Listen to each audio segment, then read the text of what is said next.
baik, perkenalkan nama saya Muhammad Triaditya dengan NIM 221031031063 dengan prodi Sistem Informasi. Oke, baik, kali ini kita akan membuat video tentang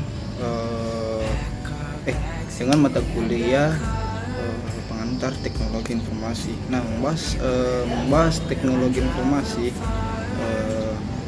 untuk materi pertama, yaitu teknologi informasi memberikan manfaat untuk memecahkan suatu masalah, kemudian membuka kreativitas, meningkatkan efektivitas dan efisien dalam aktivitas manusia. Kemudian untuk materi kedua, yaitu perangkat komputer. Nah, membahas tentang perangkat komputer seperti hardware, software, dan brainware. Hardware itu perangkat keras. Nah, di dalam hardware itu salah satu komponen dari sebuah komputer yang bisa dilihat, diraba secara langsung. Kemudian ada processing device, output device, storage device, communication device. Nah, kemudian perangkat lunak, yaitu software. Nah, software merupakan program-program yang diperlukan dalam menjalankan perangkat keras komputer. Nah, pada dasarnya fungsi dari software itu membuat sebuah komputer dapat menjalankan perintah dari user. Apa saja sih software itu, yaitu aplikasi, program atau sistem informasi. Brainware itu yaitu orang yang menggunakan atau mengoperasikan sebuah perangkat komputer. Contohnya programmer, administrator, kemudian operator. Untuk materi selanjutnya yaitu sistem operasi, di mana adalah seperangkat program yang mengolah sumber daya perangkat keras komputer atau hardware dan menyediakan layanan umum untuk aplikasi perangkat lunak. Nah, sistem operasi adalah jenis yang paling penting dari perangkat lunak. Perangkat lunak sistem dan sistem komputer. Kemudian ada fungsi dan tujuan sistem operasi adalah mengontrol eksekusi program-program aplikasi dan juga interface antara pengguna komputer dan hardware komputer. Selanjutnya yaitu pengenalan Microsoft Office. Nah, Microsoft Office adalah paket software buatan Microsoft Corporation yang dirancang untuk memudahkan tugas perkantoran. Dengan Microsoft Office kita bisa mengetik proposal, surat, laporan keuangan, presentasi, database karyawan, membuat logo, dan lain-lain. Nah, perkembangan Microsoft Office mengalami beberapa perkembangan dari tampilan yang sederhana dan fasilitas yang kurang memadai, sampai dengan tampilan grafis yang menawan dan fasilitas yang memadai seperti sekarang. Beberapa versi Microsoft Office yang telah akrab dengan pengguna, yaitu pertama Microsoft Office 97, Microsoft Office 2000, Microsoft Office XP, Microsoft Office 2002, Microsoft Office 2003, Microsoft Office 2007, Microsoft Office 2010, Microsoft Office 2013, Microsoft Office 2016, dan yang paling terbaru yaitu Microsoft Office 2019. Nah, Microsoft Office yang umum digunakan yaitu Microsoft Word, yaitu pengolah kata, Microsoft PowerPoint, yaitu pengolah presentasi, dan Microsoft Excel, pengolah angka. Dari pertemuan kelima yaitu perangkat lunak. Perangkat lunak atau software adalah suatu perangkat yang berisi serangkaian instruksi, prosedur, pengendali, pendukung, dan aktivitas pengolahan perintah dari sistem komputer. Hardware komputer akan hidup dan memiliki fungsi jika digunakan bersama-sama dengan softwarenya. Secara umum, fungsi dari software komputer yang utama adalah melakukan aktivitas bersama-sama dengan hardware, menyediakan segala sumber daya yang bisa digunakan pada sebuah komputer bertindak sebagai perantara antara pengguna atau user dengan perangkat keras hardware untuk melakukan aktivitas dengan perintah yang harus dilakukan dalam software komputer. Materi ke-6 kita membahas website. Nah, website apa sih website itu? Website adalah suatu halaman web yang saling berhubungan yang umumnya berisikan kumpulan informasi berupa data teks, gambar, animasi, audio, video maupun gabungan dari semua yang dibuat untuk personal, organisasi maupun perusahaan. Nah, website adalah suatu dokumen yang terdiri dari berbagai macam informasi dalam bentuk teks, gambar, video, suara dan lain-lain. Website yang lengkap terdiri dari protokol, nama host, path, nama file. Nah, apa sih protokol itu? Nah, protokol itu berhubungan dengan protokol atau aturan-aturan dalam jaringan internet untuk berkomunikasi dengan komputer lainnya di dalam www seperti FTP, HTTP atau HTTPS. Nah, nama host itu adalah nama domain atau URL, alamat sebuah website seperti Lazada, Google, Facebook atau Wikipedia. Nah, path berkaitan dengan directory atau penyimpanan di dalam sebuah web server. Path itu berkaitan dengan directory atau penyimpanan di dalam sebuah web server. Path ini biasanya mengistilahkan dengan kategori atau label. Misalnya pada sebuah website toko online akan memisahkan produk mereka dengan beberapa kategori perabotan, pakaian, alat tulis, kantor, jam, dan gadget. Kelompokan ini biasanya disebut sebagai path. Kemudian nama file. Nah, nama file itu halaman atau produk yang ditampilkan di dalam peramban. Contohnya HTTPS, ID Wikipedia, org wiki teknologi informasi. Oke, nanti ada contohnya di sini. Oke, baik. Untuk materi ke-7 yaitu code computing.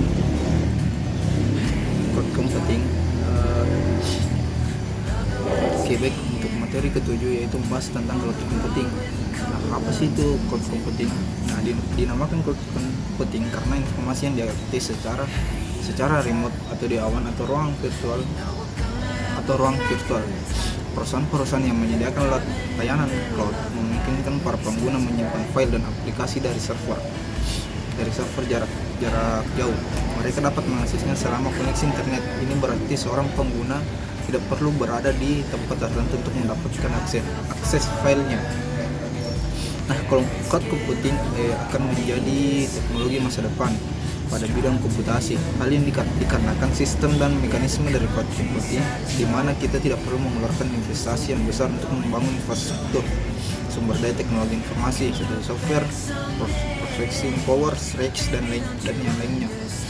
Nah, cloud computing terbilang layanan yang relatif baru, tapi sudah digunakan oleh beragam perusahaan mulai dari yang kecil hingga korporasi besar, perusahaan atau kementerian, pemerintah, bahkan pengguna individu. Nah, manfaat dari cloud computing yaitu dapat membackup data-data kita asalkan kita terhubung jaringan internet. Oke, materi selanjutnya yaitu materi ke-9 yaitu IoT atau Internet of Things. Nah, apa sih itu Internet of Things? Internet of Things adalah suatu konsep di mana objek tertentu punya kemampuan untuk mentransfer data melalui jaringan internet. Teknologi ini ditemukan pertama kali oleh Kevin Ashton pada tahun 1999.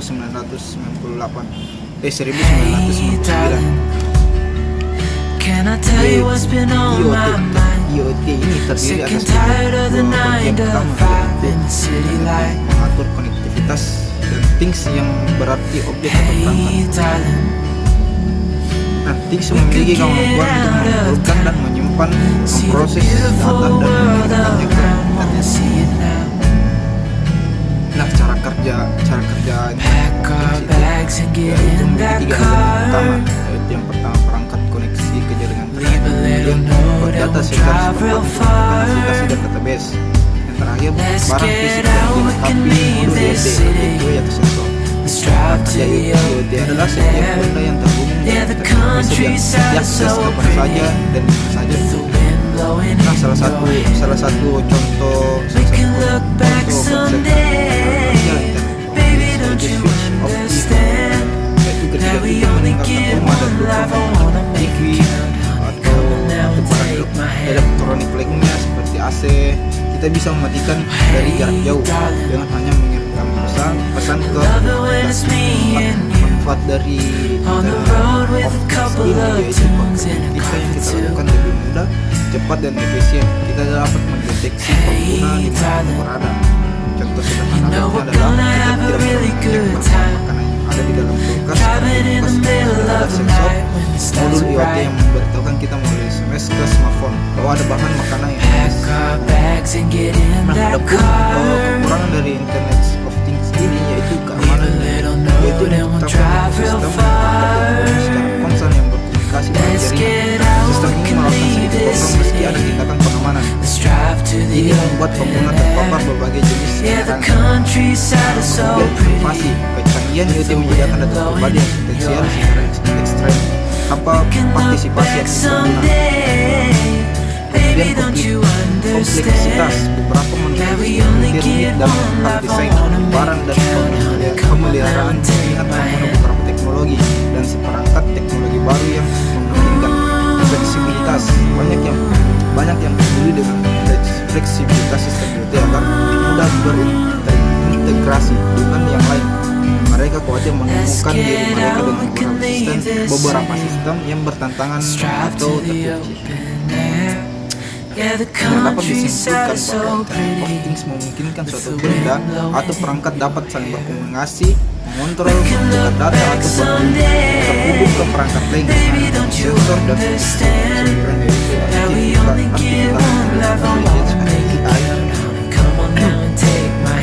kecerdasan buatan atau mempelajari cara membuat komputer menjadi cerdas dan mampu melakukan sesuatu seperti yang dilakukan oleh manusia. Salah satu contoh itu ya yang seperti game, CCTV yang menggunakan sistem atau filter. Itu yaitu seperti Maps. Dia dapat menentukan langkah-langkah yang sistematis untuk mencapai tujuan.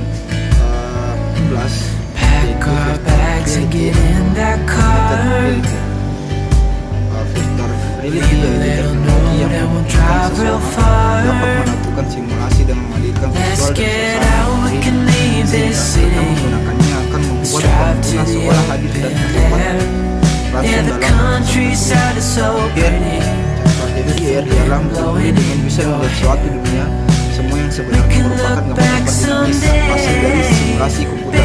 Kemudian melalui alat berbentuk seperti kacamata VR ini, seorang user dapat berinteraksi dengan dunia semu dan mendapatkan umpan balik yang seolah-olah nyata baik secara fisik maupun fiksi. Yaitu teknologi yang memperoleh penggabungan secara real time antara konten yang dibuat komputer dengan dunia nyata. Nah, cara kerjanya yaitu IR membutuhkan perangkat yang dilengkapi kamera seperti smartphone, tablet, atau kacamata pintar dan didukung oleh perangkat IR.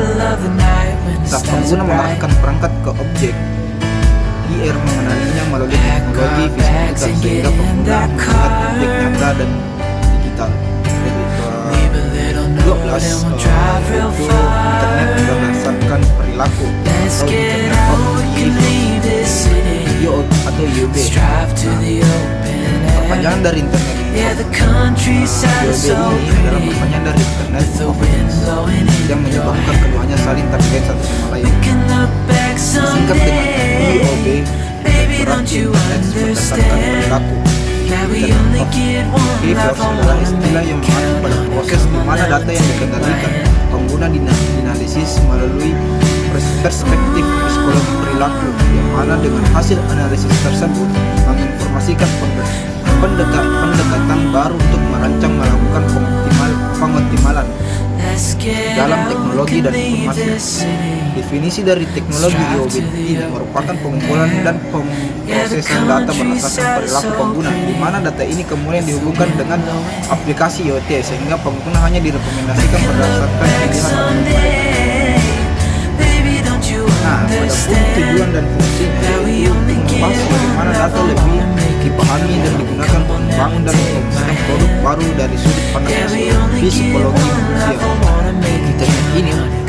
Internet perilaku ini berfungsi untuk dapat digunakan dalam banyak cara oleh entitas publik, swasta atau seperti bisnis, organisasi atau macam-macam IoT, yaitu analisis perilaku pembelian pelanggan di berbagai platform. Sedangkan tentang bagaimana orang terlibat dalam gadget dan barang yang sebelumnya tidak tersedia. Mendapatkan informasi lebih spesifik tentang tahap pelanggan dalam proses pembelian, memberitahukan dan menargetkan point of sales waktu nyata yang tersedia, melakukan penjualan dan mempertahankan kepuasan konsumen dengan menyelesaikan masalah yang tepat. Salah satu contoh IoT adalah pengembangan pengemudi yang kendaranya secara konsisten memberikan informasi terkait IoT. Nah, IoT sendiri penting untuk masa depan karena menjadi hal yang penting untuk bisnis, organisasi, atau perusahaan khususnya masyarakat. Teknik dan psikologi dari awal periklanan berjalan beriringan. Dengan cara ini, analisis perilaku dan psikologi telah memungkinkan wawasan baru ke dalam data yang dikumpulkan oleh internet. Teknologi dalam IoT dapat menjadi tools, alat baru yang kuat untuk bisnis dan organisasi di seluruh dunia. 13 yaitu jaringan komputer.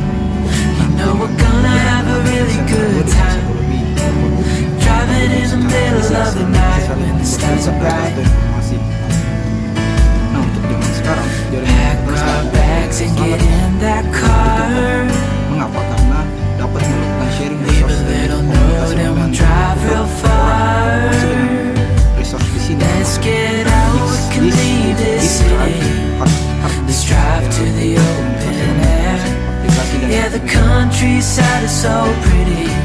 Adapun manfaatnya yaitu data-data perkantoran tidak perlu berada di satu komputer yang sudah kantor.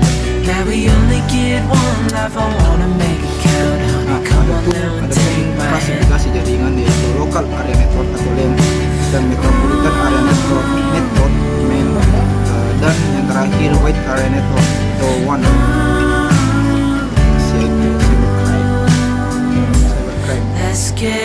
Tujuan utama perkembangan iptek adalah perubahan kehidupan masyarakat manusia yang lebih baik, mudah, murah, cepat, dan aman. Perkembangan iptek yang mengagumkan memang telah membawa manfaat yang luar biasa bagi kemajuan peradaban. Namun, di sisi lain, masih menimbulkan kekhawatiran perkembangan tindak pidana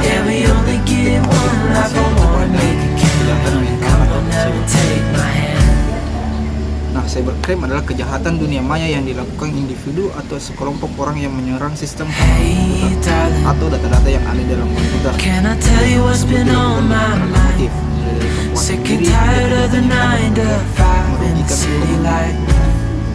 Secara umum, cybercrime adalah tindak kriminal yang dilakukan dengan menggunakan teknologi komputer sebagai alat kejahatan utama. Orang memanfaatkan Adapun jenis-jenis cybercrime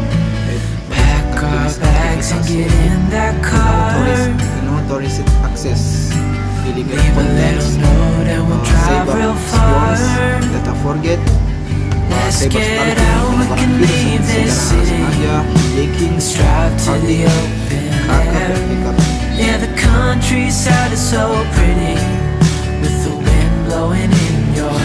Nah, cara untuk mencegah menjaga keamanan media sosial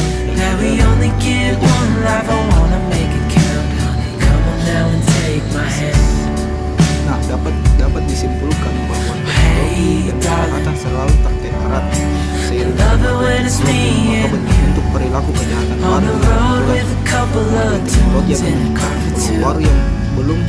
terbayangkan sebelumnya, sehingga kejahatan masa depan akan berakhir dengan kejahatan hari ini.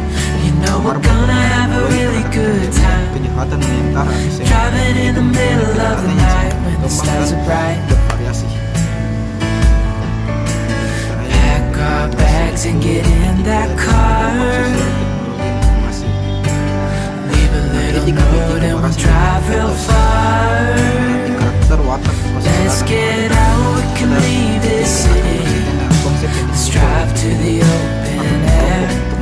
Yeah, the countryside is so pretty, with the wind blowing in your hair. We can look back someday. Baby, don't you understand that we only get one life? I wanna make it count, honey. Come on now and take my hand. hak kekayaan intelektual masih berdampak sebaik kita tadi materi awal hingga akhir. Sekian dari saya. Selamat Natal dan tahun baru bagi yang menjalankan. Let's get out, we can leave this city. Sia.